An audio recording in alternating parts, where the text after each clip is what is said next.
All right. What's poppin'? It's QU Hot Takes time. My name is Andrew White. I'm alongside Justin, Kevin, Andrew, and now Peter. Peter is a mayoral candidate of Hamden, and I'm glad to have him with us today. Sports guru, politics guru. And to start things off real quick, so 50 points, 50 Chick-fil-A nuggets after the game, 16 for 25 field goals, 17 for 19 free throws. God tier Giannis, a new level last night. Questions for the day: is CP3 done? We're talking about the MLB, the deadline, what's going on with the new NHL draft. And Peter will join us. He's got an interesting favorite team outside of his other favorite team. So Peter, how about you introduce yourself and welcome to the show. Thanks, Andrew. My name is Peter Sear. I'm running for mayor in Hamden. And there's an important election coming up, September 14th, but we're not going to be talking about that today. Like you said, my favorite team is actually the LA Chargers. I'm a huge Chargers fan, and it goes back to the Jets. The Jets, when I was little, they drafted Mike Nugent, a kicker, in the second round. And, I was born to be a Jets fan, like my whole family is, but when that happened, I was like, no way, not doing it anymore. I'm moving on, not drafting a kicker in the second round. So I picked the team with the coolest uniforms, and it's been the Chargers ever since. That's shocking. Mike Nugent, he went on to be a pretty good kicker at the end of the day, but I could feel the anger from that. I love that. Yeah, Mike Nugent. Yeah, he was pretty good in college too, but he had a rough couple of years on the Jets. I think it was the high expectation. We've had our fair share of thinking the Chargers have the best uniform in the NFL, or at least top tier. So that makes plenty of sense. All right, so we're gonna start off this show and just get straight into what happened last night. Today's show will be a little bit limited. We're gonna be ending at 6:00. So Peter's a popular man; he's gotta hop off and do something else. So our overall finals thoughts of yesterday. The performance that we saw from anyone, whether mediocre or fantastic, I want to hear from you guys. And we'll start with Marshall. How about it? Welcome. We haven't had you in a couple weeks. So what did you think about last night? Oh, it's good to be back, boys. It's oftentimes really useful to kind of bet on the best player in the series. And with Giannis, I thought it really was like when push comes to shove, this guy just has unstoppable traits and unstoppable moves. Unlike a player like Joel Embiid, where I think it's actually easier to double team him, just because he's a little bit more lumbering. Giannis in the post with maneuvering and just some of those, what he's doing to Ayton, it's just phenomenal. 35 and 13 on 62% shooting, and he actually made his free throws last night. So I think he deserves the title of the best player in the world. I think KD's really close second. But Giannis, I've been a big believer in him for a while, so it's nice that he came through. Awesome. Kevin, how are you feeling about it? I know you've wanted CP3 to win before, but your thoughts on yesterday? Yeah, these were both teams that I was happy to see get to this moment. I was as much of a Milwaukee hater as I think anybody could have been, where I was just saying they weren't going to win the finals this year. I was wrong. Definitely wrong. But Giannis, I think, is the best player in the world. You're talking about his playoff stats being 30, 12, 5, 1, and shooting 56% from the floor. And then he elevated two in the finals, which is what you want your best player doing. I think, too, the fact that he did this in Milwaukee, the fact that he didn't go to a team on the coast that has ample resources that can just get the best players, whether it's LA or New York, the fact that he stayed in Milwaukee, bet on himself and won there, and really relied on the organization, trusting that they would get the pieces in there to be successful. It says a lot about Milwaukee and says a lot about him. Because we were saying all year, is Middleton really a star? Is Drew Holiday really a star? And at times they played really well. At some other times they didn't. But ultimately he was the one constant, and they were able to win. So I think that says a lot about just that team and him, and he could be on the start of something special. We'll have to see. And Peter is also a Knicks fan, just like our fellow Long Islander Kevin over here. So I recognize the Knicks lost before, but I'm sure you liked that the Bucks were beaten down on the Nets. How did you feel about this series? The Nets series?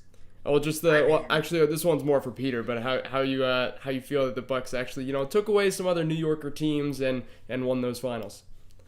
I thought it was cool to see. I love it when players like live up to the hype, and it's cool to see like Giannis walk into that light and just like lay it down. Because like I thought Game 6 was all time, right? Like that's gonna go down as all time. He took over that series, and like the cool thing that he did, you guys all mentioned it, is the worst thing about him is his free throws. I mean, you guys try shooting free throws with hands that size, right? It's a hard thing to do. But he looked his weakness in the face, and like he went 17 for 19, and you know that's the sign of a champion. Can you get over those humps? Can you get over those things that like make you weak?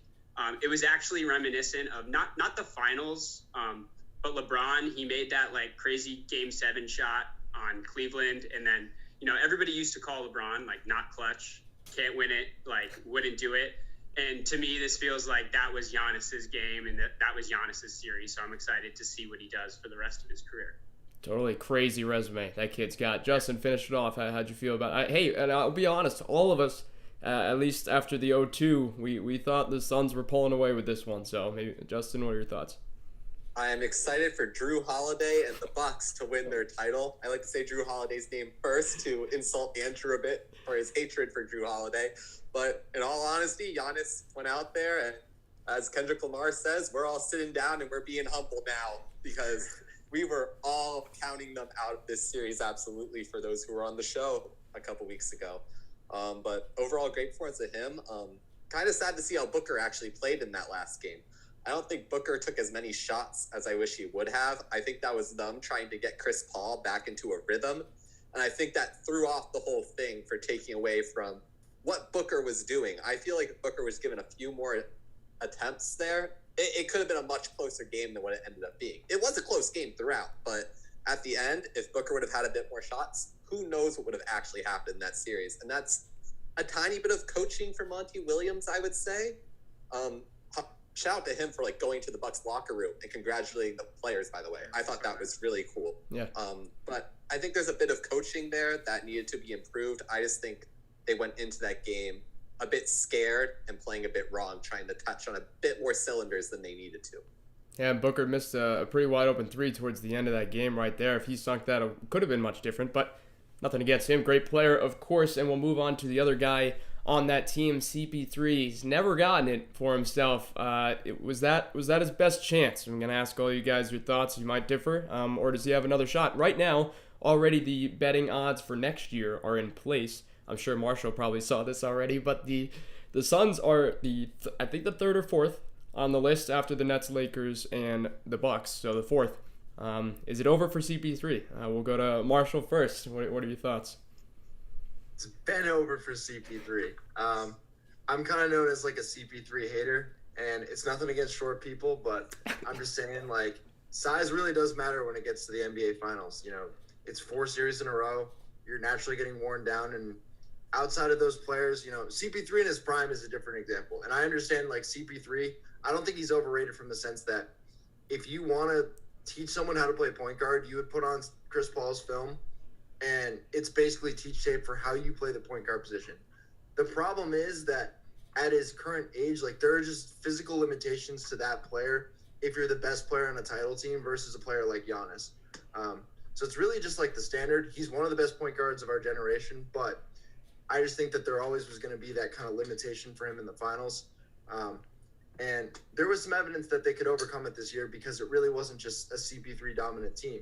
You know, you had the supplementary scoring from Booker and then what Ayton was really bringing along. But if you look at the top 15 players of all time, I believe Steph Curry is like, in terms of like who will be the top 15, Steph is probably going to be the only player under 6'3" on that list.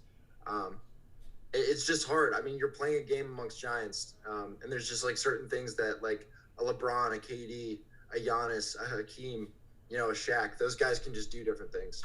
Sure. And we'll swing the direction of this one. Justin, can CP3 win a finals before he's goes back to State Farm? You know, we're talking about how the Suns betting odds are 4th favorite now. The Lakers are above them. There is a ton of chatter already that Chris Paul might be going to the Lakers. Like, it is an actual conversation to be had. And it's an interesting dynamic to add to the Lakers, too. I think Marshall hits the nail on the head. There is still limitations with Chris Paul regardless. But I'm wondering what kind of difference we see from him on a team like the Lakers as opposed to the Suns. I think the Lakers actually probably know Chris Paul's strengths and weaknesses best. The way that Chris Paul played against the Lakers and basically whenever the Lakers were healthy during the regular season, he played atrociously. They have a very good idea of how Chris Paul works out there. And I feel like having him on a team that's already has other pieces and Chris Paul doesn't have to take on such a major role like he did in the Suns this season, I think it could only help his game at this point, and as well as get him some time where he doesn't always have to be on the court as much as he was in this series for the Suns. And I think that could be a huge benefit to him. So do I say he's out of the running yet? No. Do I think he's going to do it with the Suns, though? I highly doubt it. Sure, and I think any player being added to LeBron and Davis's court is probably in a more beneficial situation than they were previously. Peter, your thoughts on if CP3 will ever win a finals? No, I don't think so. I think I also agree with Justin. I don't think it's a given that he comes back to the Suns. I think he's very actively probably looking somewhere else. So we'll see what happens, but I think it's so hard to win a finals. He was up 2-0. He's aging. It's going to be too hard, I think. It's an uphill climb for him. So I'm going to say no. All right, Kevin, you gonna give your man some love, or is it over for this guy?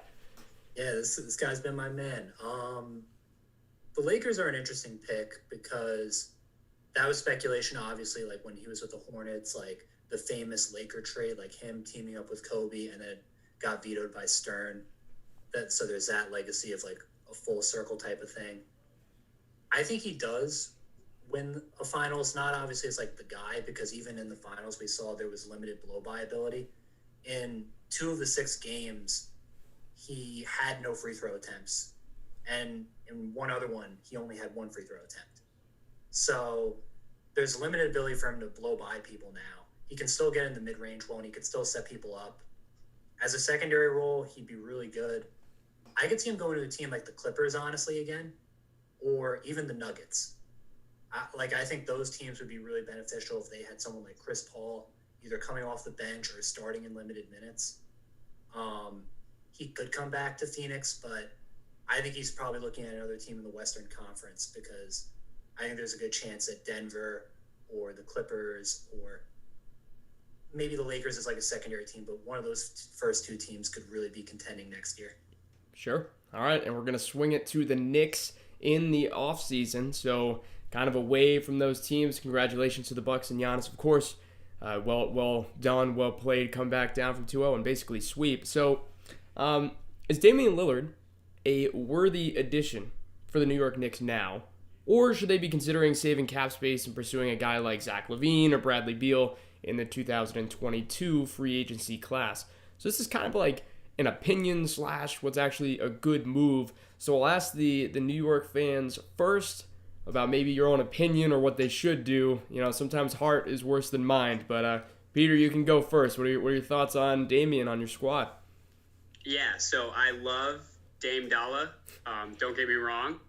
But I really think he's a West Coast guy. He's from Oakland. He's in Portland. I really think it would be hard sell for him to come to the East Coast. And not to mention how much we'd have to give up to get him, how much we'd have to work. And that sort of goes the same for Zach LaVine and Bradley Beal.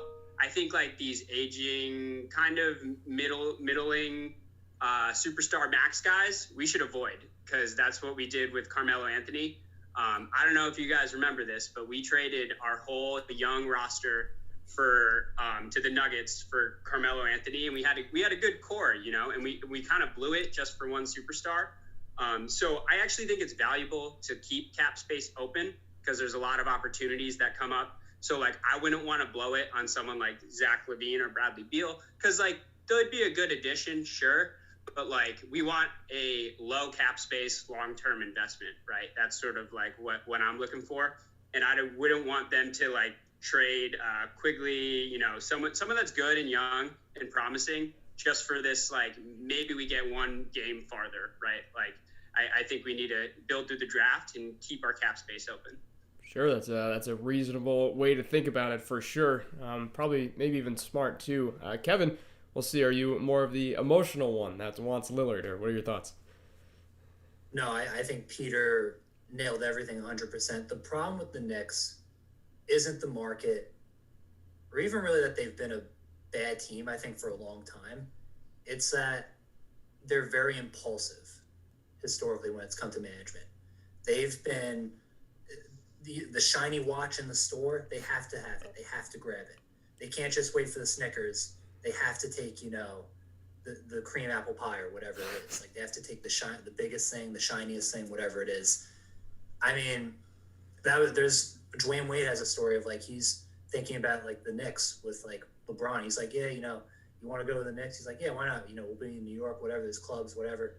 And they go to the meeting, and the meeting was an absolute disaster.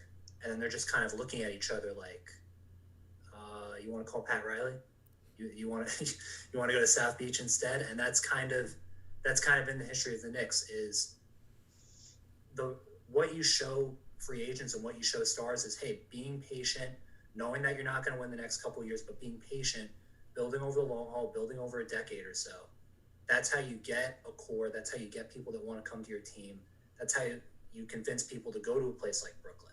That's how you get people to go to a place, even like the Lakers. Jeannie Buss comes in, stable ownership now, people go back to the Lakers. So that's what you have to do. It's like a business. You have to convince people that you're stable ownership. If you're going all over the place just buying whatever and making bad investments, and people aren't going to want to invest in your business. All I right. would say it's like a town. True. Yeah. That's true too.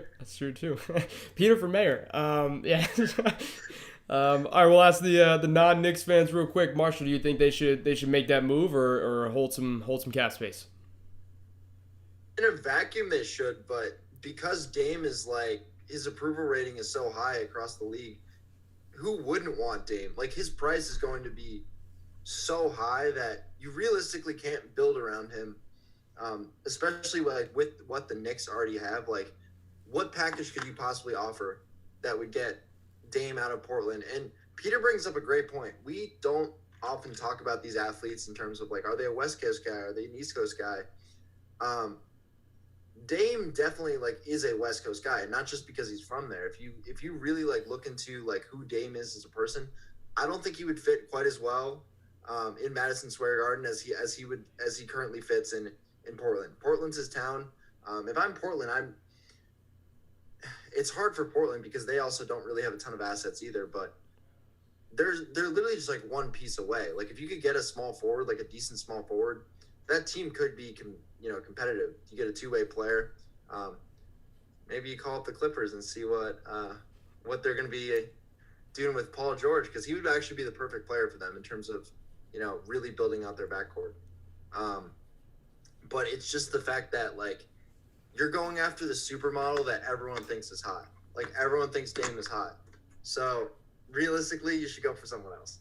Sure. I mean, they could always just offer Kevin a deal, and Kevin will just take over. I mean, Kevin's above Dame, but after Kevin. Right. Got it. All right, Justin, finish us off. Should they make this move?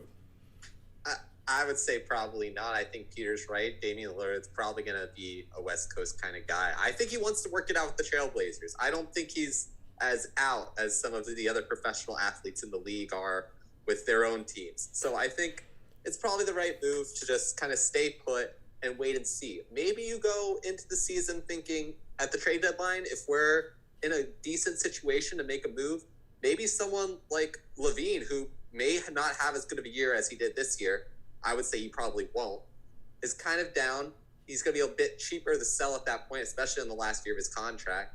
And you're able to make a bit of a push to the point where the Knicks become a more desirable location. And I think that's something that's kind of been an issue that has happened because of the fact that they didn't get that number 1 overall pick for Zion, is that no one has the desire to really go to the Knicks right now. And I think competing a bit harder this season and trying to show that they want to win might actually help them in the long run get some of those free agents come 2022. Definitely. And Zion wants to go back there. It seems pretty evident, but we'll see if that ends up happening. And good segue for guys who really want to leave their team. So now we're moving to the NFL and Aaron Rodgers, another State Farm agent who doesn't want to be a part of his team. First of all, now that we're starting football, just wanted to congratulate Marshall on our YouTube as well as our podcast. This man, if I could say it, is on can I say it?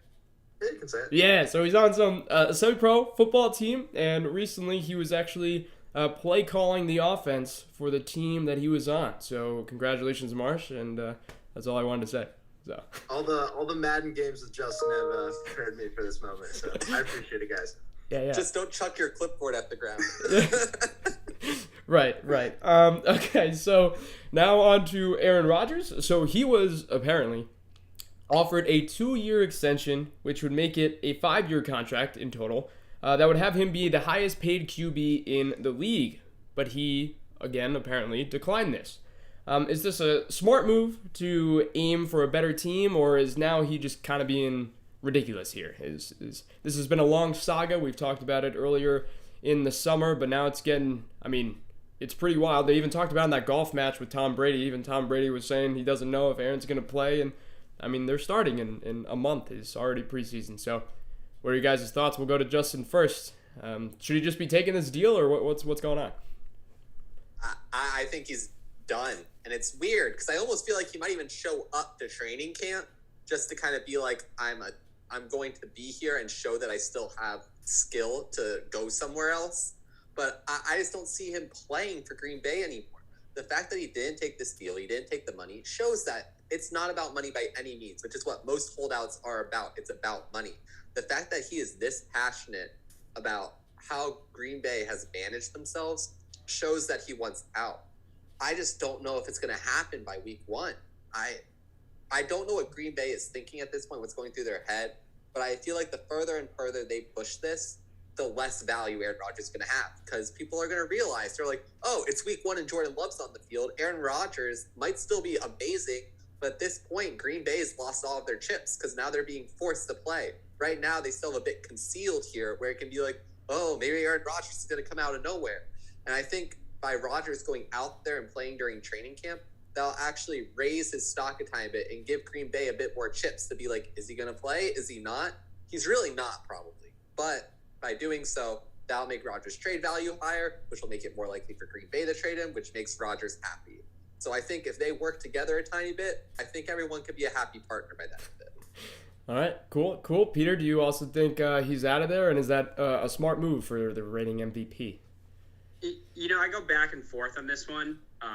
And what I sort of came to is that he's probably gone if he didn't take the money, because I think, he hosted Jeopardy. He's got this actress girlfriend now. I think he's a little distracted, and I don't know where he wants to go, but it's not about money for him anymore, right? He could probably make more money in a bigger market from endorsements and just being Aaron Rodgers. So you have to take that into the equation now, because you could probably make just as much as salary from just that alone, right? Depending on which city you're in. So I think he's gone, but I also think it signals that Jordan Love isn't very good, because they seem to be desperate. And the Packers are kind of in a bad situation here, and Aaron gets to sort of control it, I think. That's an interesting point. I didn't actually think of it in that sense. All right, Marshall, what are your thoughts? Is he being silly or what? I agree with Peter. I think all signs point to Jordan Love not being very good. And the thing with Jordan when he was coming out was, I personally kind of thought that there was, on a lot of plays, he just kind of looked like he was blind. He wouldn't see underneath defenders. In terms of the picks that he throws, it was a little Jameis-esque, but without a certain aspect of Jameis. So I was a little concerned from him, but I saw definitely the potential. I think a lot of people were kind of in that boat. But if he's really not progressing at the rate that you want him to, there's just a chance that he might not be that good, in which case Green Bay doesn't have a ton of leverage. I think that Rodgers, when you have all the money in the world, I think the thing that you're probably looking for is status, and then who you're surrounded by. What's your work environment? He clearly doesn't like this Gutekunst guy. Understandably so, because it's more than just the Jordan Love pick. I think a lot of the frustration is, okay, 2 straight NFC championship games. They're realistic. We say this as such a cliche. Oh, they're one piece away. Green Bay literally probably was one piece away last year. And they spent it on a backup quarterback who gave them absolutely zero value to their roster. And Rodgers knows it. And the guy that he thinks he's better than, Tom, who he outplayed in the NFC title game, he lost to him. like on his home field, which I believe has to be absolutely miserable, given their career trajectories and like kind of what they've both been kind of dealing with their career. And for Rodgers, I just think that knowing that they were one piece away, and Green Bay for 2 straight drafts has refused to pull the trigger on a player who realistically would probably help them get over the hump. I think that's just where the frustration, like the boiling hatred from Rodgers just like kind of comes from. So I think he's actually going to stay on Green Bay because I think it's really hard to move him, his contract, and given his age, it's really hard to like pinpoint the value for him. But I think that something upstairs, like with their GM and with whoever else he has a problem with, like I think he's going to almost like hold out to the season, call their bluff and say like, I know you can't start Jordan Love. Like this guy's not good enough. He's not me. Sure. So playing poker on their own field. Love that. Good analogy. Kevin, you can finish it off with Rodgers. Yeah, I think he's out because I think this all stems from a disconnect between the new Packers GM and Rodgers. It seems like Rodgers wants either more wide receivers or defensive players or something else that, like stopping the run, something, again, that could have been helpful in the San Fran game in the NFC Championship. Could not stop the run at all. But at the same time, I think there's a disconnect with personnel in terms of who maybe Rodgers wants on the team or the draft versus what the Packers GM wants. But I also think it's telling, like, the fact that this leaked. Because, again, what I was kind of getting on was I was more in Rodgers' camp. I was like, why aren't they trying to play ball with Aaron Rodgers, your Hall of Fame quarterback? This doesn't make any sense. They offered him a 2-year extension. He didn't take it. Now it looks like he doesn't really want to play ball with them. So I think they leaked that also as a way to cushion if they trade him. Because if you move Aaron Rodgers, a lot of people in Green Bay are going to be saying, well, damn sure better have a Hall of Famer behind him if you're going to move on from him. Luckily you got it right with Brett Favre. But if you don't have a Hall of Famer behind Aaron Rodgers, we're going to be very annoyed. Sure. So I think it's pushing the blow. Really, they need each other because Green Bay is one of the best organizations when it comes to developing O-line talent. They routinely have one of the best offensive lines in football. It doesn't get talked about as much because they're not like the tier of like what the Steelers or the Cowboys maybe have been and like what we've been watching in football, but they've routinely been very good. They haven't had a quarterback like him other than like Brett Favre, and for a while they were on a real dry spell in terms of having franchise quarterbacks from like, the Bart Starr era. But it's like, really they're meant for each other. He's probably not going to go to a situation where he's going to have as good of an organization. They are probably not going to have a quarterback as good as him for quite some time, probably. It's really hard to get a quarterback of his quality. So it should work out, but I really have my doubts with the fact that everything's leaking and the fact that it seems like both sides are trying to one up the other in this PR battle to kind of win over the hearts and minds of the fans. I just don't know what Rodgers sees going anywhere else. I mean, Denver's been a popular choice. You're telling me he's going to go play against the Chargers twice a year and Justin Herbert and Patrick Mahomes twice a year, and he's going to make the playoffs easily? Like, that just sounds like a horrible time. You talk about maybe some random team like Houston because they don't have a real quarterback situation going on right now. Like, you're still playing in the AFC. I feel that Aaron Rodgers has a much stronger path to the Super Bowl through the NFC than through the AFC. I think that's why Brady got out and went to the NFC, was because that's an easier path to make it to that point. And when you get to the Super Bowl, it's one game at the end of the day. Setting yourself up for success throughout is what's important to keep yourself healthy enough and in a strong enough situation to get there. I just feel like that this is his best situation, no matter how his weapons have turned out. This really seems like where he should be. I think he's over complaining, honestly. And maybe we see like a one wide receiver trade. They get some veteran wide receiver or something, or some great other player that just makes Rodgers feel better about himself and makes him play. That's what I would expect to see if Rodgers ends up starting week 1, is that there is some mid to high level wide receiver coming from some other team that all of a sudden pushes the Packers and Aaron Rodgers to being like, okay, this is something we can work with. But I don't even know who that wide receiver is. I'll also say, I think a big thing that made him really mad is they let their all-pro center go, Lindsley, who's now on the Chargers. I think they've had a relationship for a really long time. He's probably one of the best centers in the league. He's now the highest paid center in the league. So I guarantee you that's part of the frustration there with the relationship with the organization. And Bulaga now going to the Chargers last year, going to the Chargers in 2020 too. I mean, the Chargers have built that great offensive line that we've been talking about from the Packers. So it's crazy to see all that happen too. He's missing a lot of pieces that he truly loved having there. All right, I'm gonna get straight to the Rams and Cam Akers, and I want to just send this straight to Justin first. Everybody else can maybe give a little touch if they want, but I know this one's kind of Justin's baby. So Justin loves Cam Akers, for anybody who's confused. I was expecting some great things from him last year towards the end of the season. He was delivering towards the end, and now this year I know he was a big watch list for Justin on some of his blogs as well, but now he is out with a torn Achilles.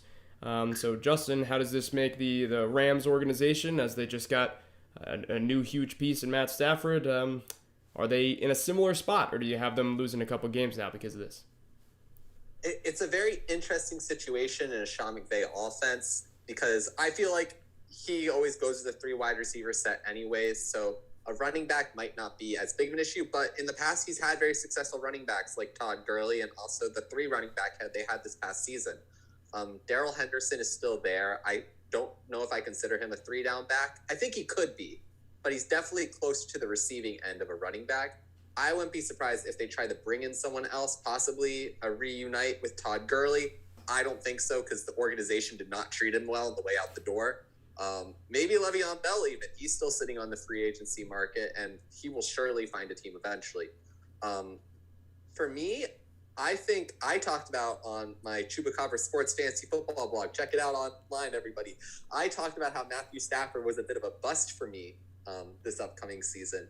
This almost changes my depiction of him. I almost think the Rams are going to have to pass it a ton now to fill in for that, to Robert Woods, Cooper Kupp, Van Jefferson, Deshaun Jackson's there, which many people don't remember either. They're going to have to throw more. That's just how it's going to be, and I think Darrell Henderson even is going to be catching the ball more because of this now. So does it change from a balanced offense to a pass-first vertical offense? Quite possibly. It makes it very interesting. But I'm interested to see if the Rams think Darrell Henderson is their guy, or if they feel like they need to look for someone else. I feel like they're going to look for someone else just because they've never been a really one running back team besides when Gurley was there. So we'll see how McVay wants to play it. Sure. And thank you for the feature, Justin. Just had to ask you that. I'm going to go to Peter next about the Chargers, but if you want to touch on Cam Akers, you can as well, but no big deal if not. So the outlook on the Chargers for next season, given their improved offensive line, but only little changes otherwise. Obviously a phenomenal QB after his rookie season, and you are the Chargers fan. First of all, tell everybody again how you kind of are a Chargers fan. I know you said the colors, but maybe it was something else too. And what are your thoughts on this team moving forward? Yeah, so I became a Chargers fan because my whole family were Jets fans, and I was born into it. I didn't choose that life. And I think I was in 8th grade or 7th grade when they drafted Mike Nugent in the 2nd round, a kicker. And they had, one of the top draft picks, total waste of a pick, typical Jets, Radio City Music Hall, everybody booing.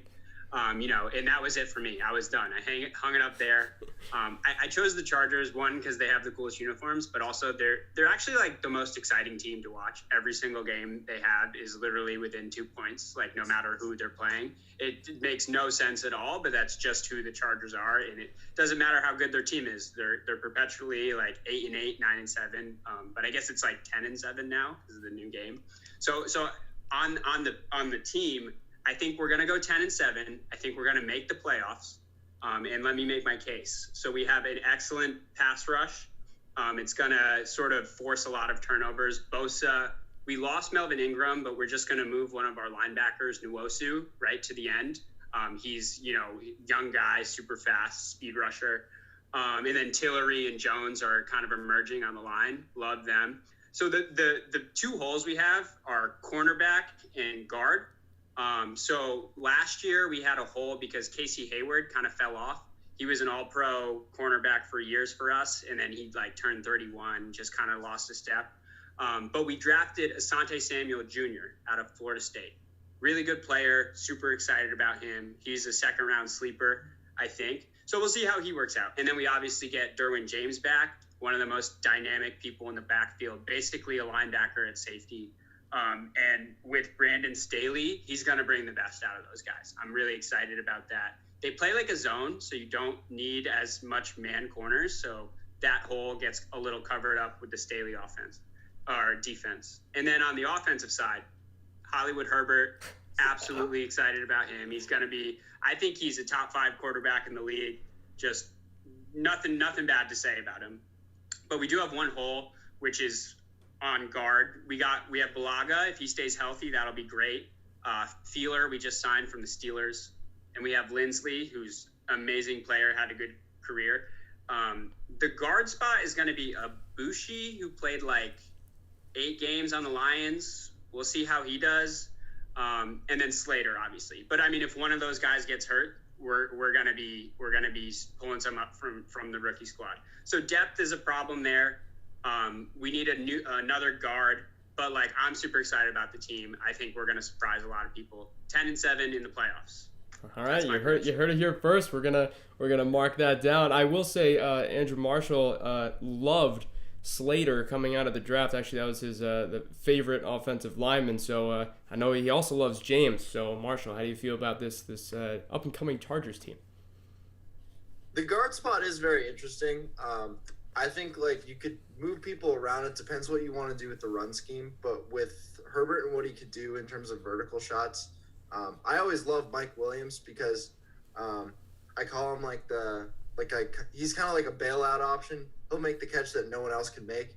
And I just think that guy's just what he does is very valuable, even though it goes under the radar. It's not really like a fantasy skill, but that guy can make a play on 3rd and 12 that, a few other guys can't. And every receiver that I talk to, every person who really knows receivers, they all say unanimously, Keenan Allen is the best route runner in the league. And he's probably been slept on for a while just because he's not that fast and he's not that flashy. But that guy is, he's legit. Everyone knows it, and the Chargers obviously paid him too. I'm really excited to see Derwin back because I think Derwin's probably the best overall safety in the league when he's healthy, and he just hasn't been healthy lately. But that guy's total freak, one of the freakier guys in the league. So obviously we know what we're getting from Bosa, and I think Kenneth Murray can be really good too. He was a guy 2 years ago I liked a lot too. Just needs some more reps, but that guy's a freaky athlete. So I actually agree with you. I think you guys are going to make the playoffs. Oh, love that. Good positive energy. We'll go to Kevin. Your thoughts on the Chargers, and then Justin will finish it off. Yeah, I see the Chargers making the playoffs too. I see it's so weird with the 17 games now, but I think 10-7 is probably an accurate reflection. They've really upgraded the O-line. They've always had really good receivers for the most part. Melvin Ingram leaving isn't great, but just again, they have depth on the D-line a little bit. Again, maybe addressing corners, but I think there's so much that Justin Herbert makes up for it, though. I think he's a top 10 quarterback talent. And now, seemingly, the Chargers, who, are just... It's weird saying this about the Chargers, but the Chargers, when they moved to LA, they kind of became almost very irrelevant, at least in the LA market, from where they were in San Diego being a very relevant market for them. And then they went to LA and they were kind of playing second fiddle in Los Angeles, where you even kind of wonder if they really even wanted the Rams. And, I just hope he wins out there, because it would just stink if he's just on a team for 10 or 15 years that just doesn't win, and then just the league doesn't care about it. And he's, breaking a bunch of records. Sure. Justin, finish it off. Chargers. I think Peter might have stolen my spreadsheet. I have 10-7 here for the Chargers on a spreadsheet I made 2 months ago. I have them as the number 5 seed going into the playoffs and winning a playoff game over the Colts even. So that's about where I have them right now. I love the Justin Herbert take that he's top 5 in the league. I think that a lot of people underrate him just because it's a small sample size of one season. I have him at number 6 right now. So, you got a good talk, though, to have you maybe try to push him to that top 5. I think it's a flip between him and Prescott based on how Prescott comes back right now. But I agree with everything. I think Austin Eckler is also in for a really good year with that offensive line. He might be the leading rusher, to be completely honest with you, on a team where Justin Herbert passes for a ton of yards too. That offense could be number one in the league over the Chiefs even, I think. There's just a lot of explosiveness on both sides of the ball there that really make up for it. And we say Derwin James is the best safety in the league. I think he might be Defensive Player of the Year, like a hands down Defensive Player of the Year. That guy, his rookie season was like an explosion out of nowhere. He's just had so many injuries lately that's been hard to really have him in like that kind of mindset. But I'm always all in on Derwin James. I really think he might be the best defensive player in the league. I just don't think he's been on the field enough for everyone to realize his name. The good thing about Derwin and his injuries, though, they're not like repetitive injuries. He had like a floating bone in his foot that they just went in and took out from his like Florida State days. He like kept it in to play the national championship game. Kind of a crazy story. So I think you're right. Like he's gonna have a great year. He's just gotta stay on the field. That hurt my foot thinking about that actually. I'm gonna skip a question here just so we get in some good topics before 6. So should we mentioned this a little bit before a couple series ago, but should the Yankees, now we're in the MLB time, should the Yankees be buyers or sellers in this deadline? So there's actually, this is the first time in a while, there are 3 Yankee fans in this panel. It's me, Kevin, and Peter.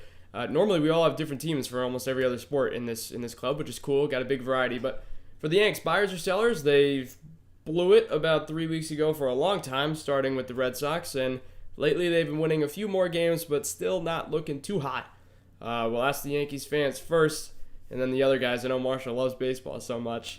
So we'll go to Kevin first. Give your quick case. Do you think buy or sell? This is the biggest Yankees flop of the season, definitely in my life and maybe decades. I mean, the hype going into it, the presumptive World Series favorite, the without a doubt AL East champ. Like, who cares if Tampa beat you last year? The presumptive AL East champ, the presumptive World Series champ, the almighty Yankees are coming back and taking the crown. Anything but that happened. Everything but that happened. So they're not going to rebuild because with their payrolls and their resources, they can kind of afford to rebuild on the fly. But even for them, their contract commitments are becoming just way too much, I think. Me personally, I think they should have traded Voit last year when the price was high and moved people around to some degree. I think having Glaber at short was not a good idea. I mean, you have a home run dependent team that can't even rely off of the right field, the short right field porch anymore, because they've built such a I don't even know. They've just built such a righty dominant lineup that you can't even hit to the right porch anymore. They can't hit with runners on base. They can't hit with runners off base. They can't field. They can't steal bases. They can't pitch. They can't. I mean, everything that you can imagine why they're not a good baseball team, they essentially aren't a good baseball team. The only way they score runs is with home runs now. They should be looking to trade their bullpen arms because that's the one strength they have. You could trade guys like Britton, trade guys like Chapman who are expensive, or costing you like $13 million a year. You trade those guys, you get the cap down, and then you get prospects for it in return. You get guys who maybe they're double A, maybe they're single A, or maybe they're even more highly valued. Get a team desperate, and you get prospects in. It makes no sense why you're thinking buying, because you get Trevor Story, whoever it is, they're not winning the World Series. If you don't get prospects, you're failing. Very, very true. It's very true. Peter. Yeah, so I'm with you. Sell everything. I've been screaming this from the rooftop. We got to sell Sanchez. We got to sell Hicks. We got to sell Gardner. We got to sell Voit. We got to sell Urshela. All of them, they're again home run dependent people that are not hitting home runs. I mean, Gardner a little bit different. I just have general distaste for Gardner for a very long time. Thank you. So yeah, I think, and then our pitching situation got kind of blown up at the beginning of the season with Herman in the domestic violence thing, and then Severino with his Tommy John. So you can't predict those things, but it's a good time to sell, right? That means like we can move on from some of these. I really think like Sanchez, for me, don't like him at all. I know he's having like a solid year. I think he's at a high. He's overpaid. Sell him. I know there's no cap in baseball, but like this payroll is ridiculous, right? Like we clearly, like they're looking at this as business expenses now. So we got to trim the fat a little. There's still a lot of good stuff there. Like LeMahieu, love him. I think Glaber will be fine. It's just a bad year. And then Judge is obviously an absolute freak. But we need pitchers. Sell these people for pitchers. Like, we spend all the money in the world on run hitters. Like, why don't we just get 3 Garrett Coles? Like why can't we just like this is what we do. We buy players. Like, we need to buy starting pitchers, and we haven't done it for years. It drives me wild. But sell. This team is done. We're not making the playoffs. We got to move on. I agree. The pitchers thing is so frustrating. It's very frustrating. Justin, Mr. Phillies fan, definitely a distaste for the Yanks, but what should they be doing in your eyes? Well, first of all, they should be trying to lose tonight. That'd be really helpful for me right now. I'm trying to beat the Mets here. But in all honesty, I'm going to say the Yanks bye. Mainly because they're 4 games out of the wild card right now, which I think is like no worries, no doubt about it, that they can easily make that. They have Voit on the IL right now. Hopefully he's going to be back kind of soon. I know it's 10-day IL, but I know his injury is a bit up in the air on when exactly he's coming back. I also think when they trade for Tim LaCastro, who's currently on the IL, that guy is major in stolen bases. He's going to add some extra offense to get around the bases. And I think that they get Gleiber back to second base. I think Gleiber's a bit of his head right now because he's playing short. That's such a prominent role on the defense to kind of manage from there that I think it's a bit in his head a bit. So I think moving him back to second at some point here around the trade deadline could be really helpful. And then bringing in someone like Trevor Story, who can also steal his fair share of bases. He's not having a miraculous season like he's had in the past, but having him come in and play shortstop, I think can give the Yankees an extra boost going around the bases and trying to have players make a bit of their own run production in that sense. I think the Yankees do need a bit more of a pitching push, and I just don't think there's any way to get that very easily going to the offseason without just trading players for it. So I think the Yankees shouldn't be selling. I think Odor probably just shouldn't be in the starting lineup at this point. I agree Gary Sanchez is definitely at his peak right now, but I think it's too hard to get rid of him, especially since I know the Yanks' other catcher is currently away. So I think they kind of got to go with what they got and give it a shot. I don't think 4 games is enough to leave them out of it. And if they can make the postseason, there's no telling what the Yankees could do just with getting a single wild card game, what kind of momentum that could create. But great pitching matchup tonight between Spencer Howard and Asher Wojciechowski, who hasn't played since last season. Well, absolutely looking forward to it. It's World Series Game 1 right here. I promise you that. Marshall, would you like to give a take? You normally have something pretty funny to say or enlightening. Yeah, so I'm always the guy who kind of comes in for the totally uninformed baseball take because I don't watch baseball anymore, but I used to watch a lot. And so I'll kind of come in with my takes. Brett Gardner was a player that when I played fantasy baseball in 6th grade was a player on my team. And he has over 200 at-bats for this team. And he's batting below the Mendoza line. He's batting 191. That's absolutely terrible. The one thing that I don't understand is how he has a positive WAR. Like, how is a player with he's slugging like 300, he's batting below 200. Like, there's nothing that he's doing like fielding wise that is like super exceptional. How does that player have a positive WAR? Like, that guy is like clearly detrimental for your lineup. You already have a bunch of you're basically playing this new age baseball where you have like Judge and Stanton, and it's the strikeout kings, but it's also the home run kings. The problem with that is you have these weird lulls that will go through your lineup where you're just not getting hits, you're not getting any production, no one's really on base, and you're not really stressing pitchers out in terms of really making them work consistently over the course of a game, which is good and bad, but I think bad for the Yankees because it creates this huge high variance where you might have 10 runs one game, but you might have 1 the next, and obviously their overall point differential on the season is only +9, which for a team with this talent and kind of the direction that they're going is a little bit underwhelming. Sure. All right, 2 more quick MLB questions and then an Olympics one to end off the show. We get a little info from Peter on that end. So real quick, no explanation. You're updated who's going to be in the World Series and who's going to win. That is the question of the day for me. I'm still going to keep it with the Padres. I've had it for a while. Just kind of love the Love the squad there. I desperately want to say the Angels for some reason for the AL, but it's not. It's just not going to happen. And I just, religiously speaking, can't say the Red Sox. So I'm just going to say the Yankees they're gonna win the wild card game, and they'll be in the World Series, but they're going to lose. And I think the Padres are going to take it all this year. That's my take. Justin, your updated take. I could talk about the Yankees all I want and the wild card potential, and I think they very well might do it, but I'm going to stick with what I said at the beginning of the season.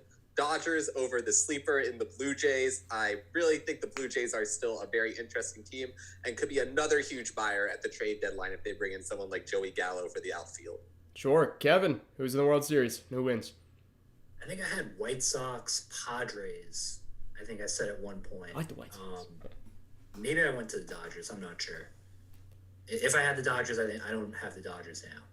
I actually really like the Giants at this point. I think with their pitching and actually some of the fact that their older guys are producing on offense, I like the Giants. And for the AL team, I like Tampa Bay. I honestly still like Tampa Bay. I think Wander Franco being up helps a lot. I think they could trade for a rental guy like Trevor Story potentially and put some more pop in that lineup and then just let him walk in free agency if they see like they can just, fleece Colorado for like a couple single A guys or something. Then maybe that's something you do. But I still like Tampa Bay. If Glasnow was healthy, I think they would really actually be at the top of the AL East right now. But if he comes back, look out maybe. Sure. Peter, World Series. So I got Dodgers and Rays, and I got the Dodgers running it back. And I don't think the Yankees make the playoffs. That's my hot take. That's very fair, very fair. Marshall, for you. Dodgers over Astros. I think they get the best of the Astros this time around. Yeah. I will have to say, the player that I just love from afar is Vlad Guerrero Jr. Partially because I loved his dad, but also because he is thick with 3 C's. Nice. Love that. By the way, Peter already mentioned this, so I should say it. My hot take, I guess you could say, is the White Sox winning the entire World Series. That's my hot take of the season. Justin, your hot take of the season before we do the Olympics. My hot take, this is a two-parter. First of all, MVP for the National League will be Fernando Tatis. He will be the 5th player in MLB history to do the 40-40, 40 home runs, 40 stolen bases on the season.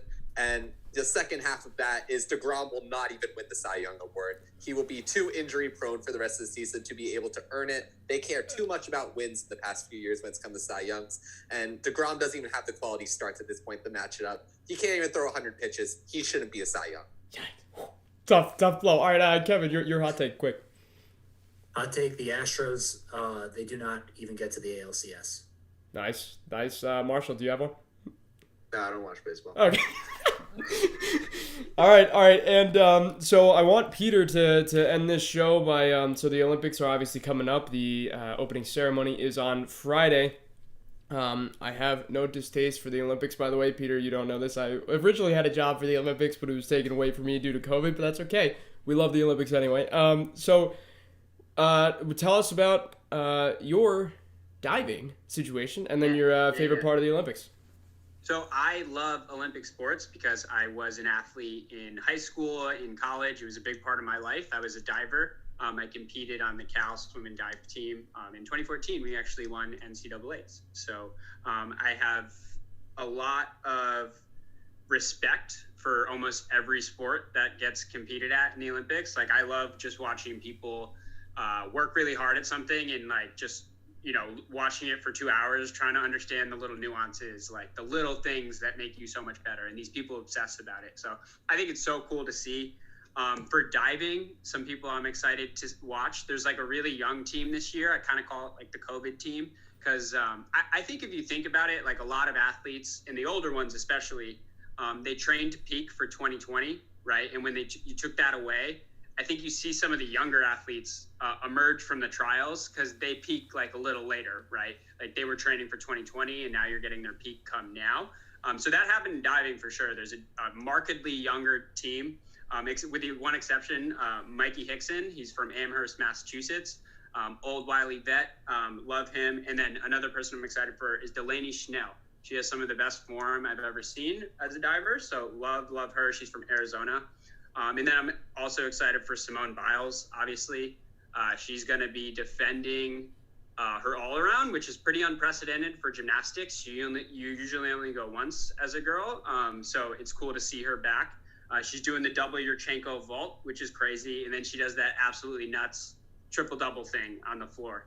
I love track too. So Gabby Thomas, she's on the 200 team, someone I'm looking at. She's super cool, super inspiring athlete. She went to Harvard. I think she's going to be a doctor too. Just like outstanding resume. And then the last thing is they put skateboarding in the Olympics, which I'm super excited about. So that's going to be an event this year. I think it totally deservedly an event. It's one of the hardest sports, technically, skillfully, to compete at. So Nyjah Houston, I want to see what he does at the Olympics. He's been a great skater for a while.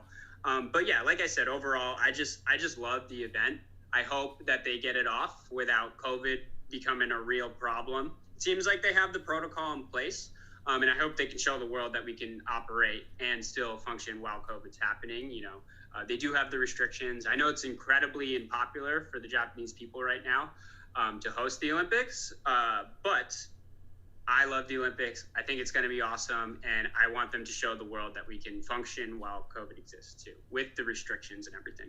Totally. I love that. Now, one thing I will add is you mentioned like the young athletes. I've been a pretty big advocate for when it comes to those more mainstream sports, so to speak, with basketball and such, that I don't really like that the professional players are a part of it. I like back in the day, I've read those books about the boys in the boat with the rowers from the college kids and stuff like that, or obviously the Miracle on Ice with the hockey team. So I love that just young athletes, this is their time to shine. So it's a cool place for sure. And Justin, do you have an opinion before we end the show? I feel like you might have an Olympics opinion. I'm hyped to see Sydney McLaughlin, the new world record holder for the 400-meter hurdles. I'm excited to see her do it. She set the record at the U.S. Olympic trials. Absolutely insane. That's awesome. There's also 3v3 basketball this year as a new Olympic sport. The U.S. is not in it, but it should still be a really kind of like cool kind of street ball thing to see. I know they were originally talking about for Brazil. I don't think they ever actually did it back then, but I think it's going to be a really awesome time. Looking forward to it. Cool beans. And last but not least, Kevin and Marshall, you could each just say whatever you want. Kevin, your parting word. Yeah, well, I don't know what to expect from this Olympics. I haven't kept track of the events and stuff in terms of just everything that's been added. I know certain sports like boxing used to be a big deal. Like I remember had some relatives talk to me, older relatives talk to me about Muhammad Ali going to Olympic Village and getting the gold and stuff, and kind of how that was a big deal, and just, the rise of, I guess you could say how the Olympics can be like the rise for a superstar, just internationally. Usain Bolt, Michael Jordan, whoever it is. I'll probably end up watching the basketball, but I'll be into like beach volleyball, some of the stuff like that. Just, experiences on the quad playing, in the sand for that type of volleyball. So I have an appreciation for it, but I'll see. I mean, I used to watch boxing more, so maybe I'd want to check it out maybe a little bit, but I don't know so much because I don't think you get like the pros obviously coming to do boxing like they used to. But I don't know, try to keep track, and I'll have to circle some more events, so I'll get back to you on that. Sounds good. And Marshall, finish it off. Your thoughts on life, whatever. Yeah, basketball, I always love it. Going back to the 2012 team, I think that team is really cool. Kind of the rendition of the original Dream Team, just seeing all the talent, Kobe and LeBron finally playing on the same team.